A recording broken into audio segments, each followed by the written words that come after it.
mwezi huu wa 3 kwa uwezo wake Allah basi ametufikisha tena salama.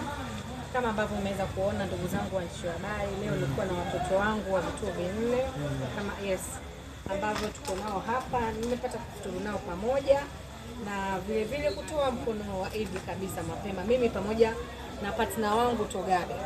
Kwa hiyo kama mnavyojua Togabe Super Sembe tunawajali wananchi, na vile vile tuna mchele, tuna mafuta, lakini tukasema twende pamoja kwa ajili kushika mkono wa Eid kwa watoto wetu. Hasa katika kipindi hiki tuna watoto wengi sana na wengi wanahitaji msaada. Kwa hivyo ili funga zetu ziwe zimekamilika, basi tunatakiwa kutoa sadaka. Na sadaka ndo kama hizo hapo, au sio?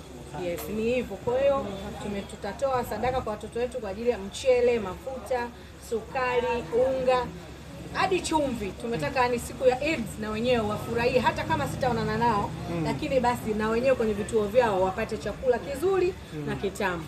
Kwa nini mmeamua kutoa sadaka hii mwishoni wa mwezi wa Ramadhani sio mwanzo kabla? Kwa sababu tunaenda kwenye sikukuu.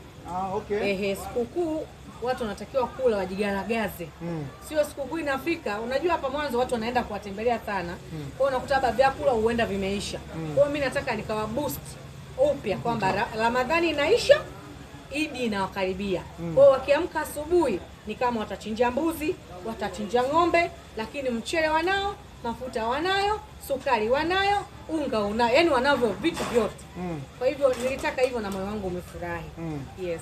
Labda kitu gani ambacho unakitazamia sasa kuelekea msimu wa sikukuu? Watu wanatamani sana chichifu irudi. Unajua changamoto ambazo ulikutana nazo before Oktoba 29 ni vitu ambavyo hatutaki tena kuvirudisha, lakini wateja wanaulizia kuhusu biashara yako shishi.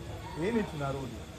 Kwa uwezo wa Mungu inshallah tutarudi. Maandalizi huko yanaendelea au bado unatafuta yao? Namshukuru Mungu, bado najipambania.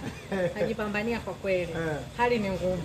Ila Mungu atasaidia, tutarudi kama zamani. Last time kuna watu walijitolea kukusaidia. Watu mbalimbali. Kwanza ile tunakuja kuongelea hapa palipoungua kule Kijitonyama. Kuna baadhi ya watu walijitolea kusaidia, kutumia pesa na nini, walishakutumia? Swali ngumu sana hilo rafiki yangu. Unajua hela ni mpaka uwe nao mkononi ndio unasema ninayo.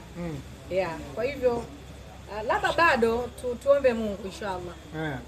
Basi nashukuru. Hamna shida, nashukuru sana jamani, ndugu zangu, Mungu awabariki sana. Tusipoonana tena basi tutakiane kabisa mkono wa Eid. Eid itakuwa wapi shishi? Kwa upande wako? Nitakuwa Dodoma inshallah. Okay. Nitakuwa Dodoma. Na kwa Dar es Salaam mtu ambaye atahitaji huduma ya chakula. Kwa ajili ya huduma Dar es Salaam kama kawaida watu wa place order mapema, wajue kabisa tunaanzia watu 20. Kwa hiyo tunapika kuanzia watu 20, watu 50 na yani hivyo tunapiki. Ukituita tunakuja kukupikia kwa. Ukitaka tunakupikia, tunakuwa kwenye mapoti, wewe unaenda tu kula. Kwa hivyo huduma hiyo pia tunayo kwa Dar es Salaam. Unapiga simu tu mapema. Bwana mimi nahitaji kula biriani, nahitaji kula pilau na watu wangu 20 family. Tunakupikia na chakula tunakuletea. Gharama zitishi? Hapana, gharama zetu si nafuu sana. Yes. Mungu awabariki sana jamani, nawapenda. Eid Mubarak in advance.